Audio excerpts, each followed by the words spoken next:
Aujourd'hui, on profite de l'hiver et on vous présente le nouveau Porsche Cayenne de 3e génération. Mais on va peut-être en profiter en même temps pour vous démontrer qu'il y a d'autres bolides aussi qui ont des aptitudes dans la neige.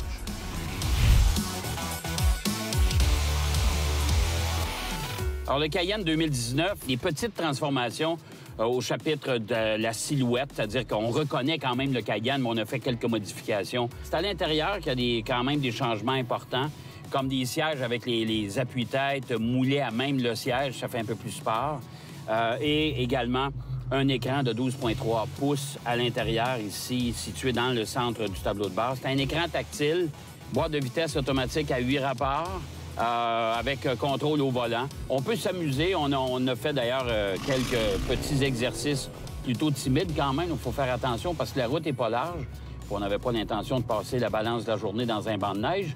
On est en confiance lorsqu'on le conduit, direction très précise. Maintenant, Porsche ne fait pas que des camions. Hein? On s'entend là-dessus. Porsche fait aussi des voitures sport de haut niveau, dont la 911.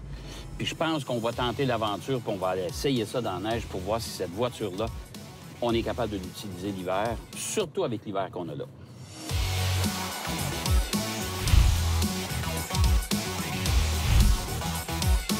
Hey, écoute, c'était super. T'es le meilleur, là. D'un coup sec, sérieux, là. OK. On va dire une niaiserie. D'un coup sec, je me suis rappelé, j'ai 17 ans, je suis en Beetle, puis je fais ça à journée longue. Fait voyons, c'est de main, ça marche. Faut que tu regardes loin, puis tu gardes de gaz, garde de gaz. C'est ça. T'as gagné le prix. Pour ça. La journée pour finir. Ouais.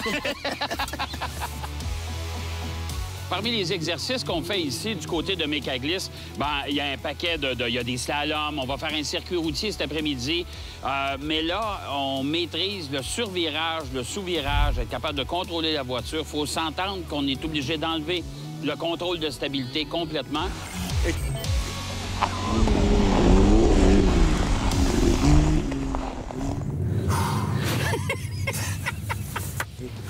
une douche. Ça dit que c'est bon pour le cardio en temps. On aime ça. Oh, hein? Ah, c'est parce que c'est quand même pas une piste qui est immensément large. Et on est quand même entre deux murs, bon, de neige et tout. Mais c'est tellement glissant que la moindre erreur, on paye cher. Ça, c'est un beau dérapage aussi, là. Y a-tu chauffage là-dedans? Ben, je l'ai baissé. On t'a baissé. En plus.